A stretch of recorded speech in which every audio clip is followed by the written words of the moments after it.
Welcome back. Now for our next debate, we're starting with Shivam. And this debates whether or not the 49ers will be scary in the future or if last year when they made the Super Bowl was just a fluke. Shivam, take it away. Okay, so obviously the 49ers struggles this year are heavily due to their injuries. That's the main reason, right? Many of their star players have been out with an injury, but I do think last year was a fluke. And I think it's because, in my opinion at least, other people obviously gonna have different opinions, but in my opinion, I think Jimmy G is probably not the guy that you probably want to be on a Super Bowl as your quarterback for a Super Bowl roster, right? So we take a look at last year, right? And the three playoff games that the 49ers played in. Jimmy G threw the ball 58 times in just three playoff games, which is under 20 times per game. He threw the ball on average less than 20 times per game. And the NFC Championship game, he threw the ball 8 times. 8 times in the whole entire NFC Championship game. They ran the ball to, I believe, Raheem Mostert 29 times for over 200 yards and 4 touchdowns. He was their whole offense that game, right? They ran the ball in the same three games in which Jimmy G threw the ball for 58 times.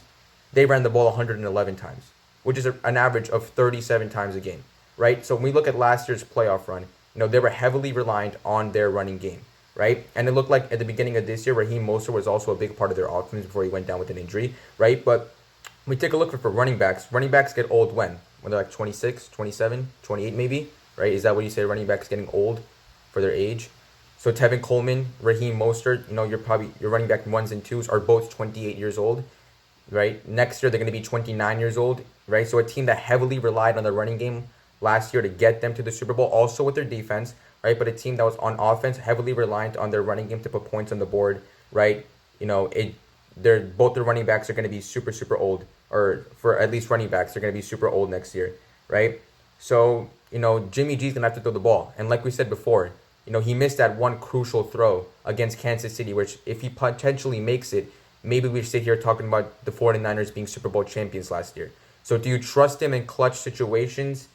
I personally don't. I don't think he's the guy that can lead you to the Super Bowl to be an actual scary team. Plus, Nick Bosa also had an ACL tear. ACL tears this year are not what they were before. You can still come back from that, but we don't know how he will be. I expect he'll be the same, so he'll still be the same scary guy that he was. They traded away Quan Alexander. Richard Sherman's getting older, right? And not to mention, they play in the toughest division in football, right? Russell Wilson and the Seattle Seahawks. Russell Wilson said he wants to play for another 10 years. And if he continues to play like this, I mean, that's going to be a crazy 10 years. He's just going to light up the league. Him and Mahomes probably, right? DK Metcalf is an emerging superstar at the wide receiver position. Tyler Lockett is very underrated. And the Seattle defense can only get better from here, right? Like one of the worst right now. But the next couple of years, I mean, there's only way they can go is up, right? The Rams with that defense, right? Aaron Donald, probably the best defensive player in football. Jalen Ramsey's good, right? Jared Goff led that team to a Super Bowl just 2 years ago, and they're starting to get some of their pieces back over there, right? Sean McVay starting to figure some stuff out. And you also got, the Kyler Murray. Kyler Murray looks like the franchise quarterback. It looks like the Cardinals made the right pick with Kyler Murray, and he's also developing a good connection with DeAndre Hopkins, who you traded for, probably one of the best. You could probably have him as the number one receiver in football. He's definitely a top three receiver in football, right? They also have a young defense. Buda Baker is probably playing like the best safety in the NFL right now. Isaiah Simmons, you took with the eighth overall pick, right? So there's lots of different factors here. And I just don't think with Jimmy G and the toughest division in football, with Kyler Murray and Russell Wilson, that they could be a scary team next year. So, all right. So, before I present my take, I just want to address the whole. You said Raheem Mostert and Tevin Coleman are getting older. I think this season is just proof that you can plug anyone. I can take someone that I see off the street and plug them into that offense, and they'll produce. Jeff Wilson, Jamichael Hasty, like who are these people? And they're producing. So I exactly. I think they can pick someone in the seventh round or something, just plug them in and they'll be fine. But anyway, I think definitely that it wasn't a fluke. I think they're just gonna be good, and it's just they've been hit with the injury bug this year. So let's talk about their defense first. They still got that scary front four with Bosa, Ford, Armstead, Kinlaw, who's looked pretty solid.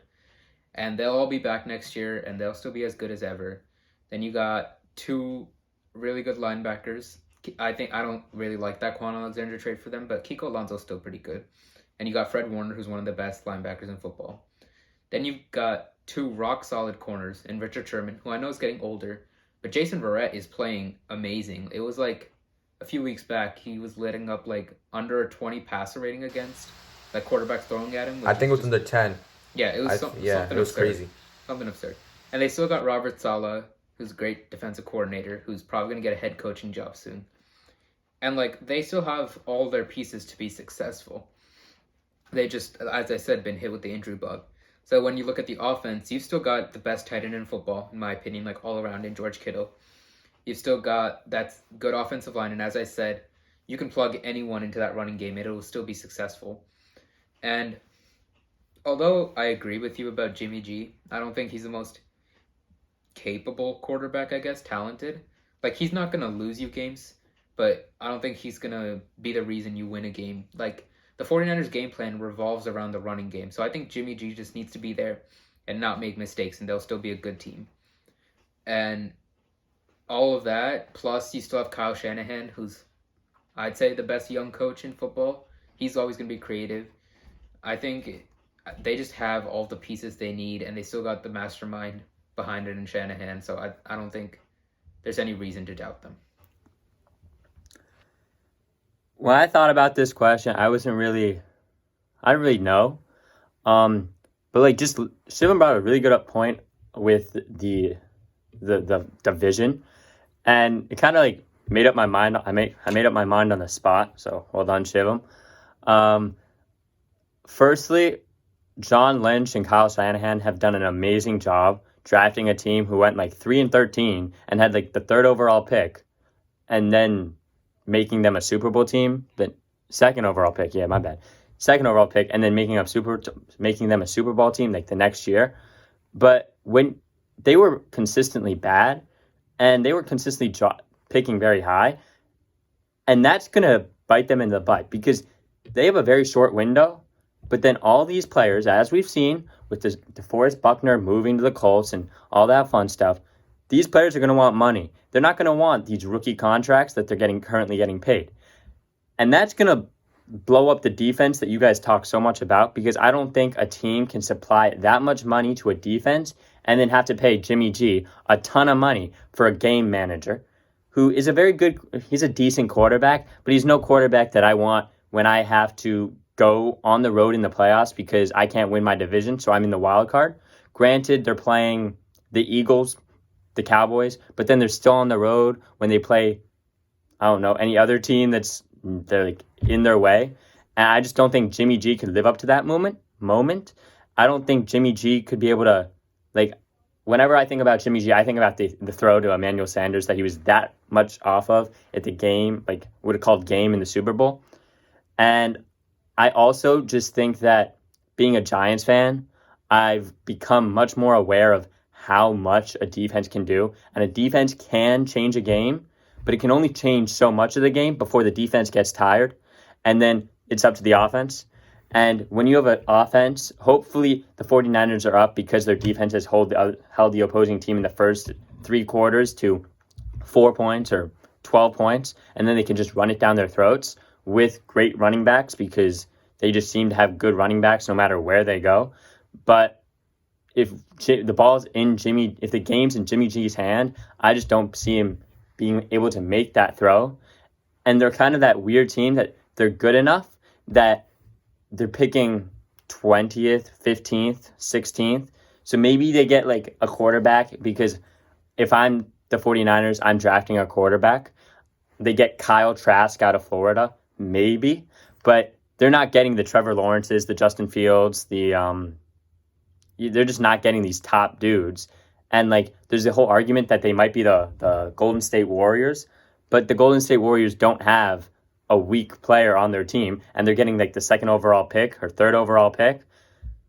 The 49ers do have a weak part of their team. He's a good player, but quarterback is the most important player in football, and he doesn't live up to the Super Bowl quarterback mentality. And then the second position in football, second most important position in football, defensive end, they're all going to want to be paid. That whole defensive line, they picked Javon Kinlaw out of like South Carolina 12th overall or something, 12th overall, 13th overall. Yeah, one of the middle picks. Yeah, and that was a great pick. And then they also got Brandon Ayuk, but that they're just not going to be able to suffice with all that talent that they picked early rounds. That John Lynch did an amazing job saying like this guy could be an immediate impact because they're going to have to pay them, and teams are going to they're going to leave, and then that defensive line that's so scary is going to be eaten up by Russell Wilson, by Kyler Murray.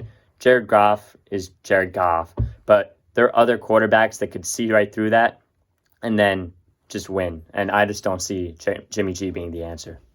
See, the thing is, like, I wanted to talk about, like, your point saying that, you know, eventually you're going to have to pay all these guys, so it's just going to blow up in their face later. But this offseason with the DeForest Buckner move, it really convinced me that the 49ers are aware that this is going to happen. They're trying to stay ahead. They drafted a player who's like the closest to DeForest Buckner in that draft. Like lots of people were telling them to take wide receiver or whatever. No, they went straight for a DeForest Buckner replacement, saved like $20 million.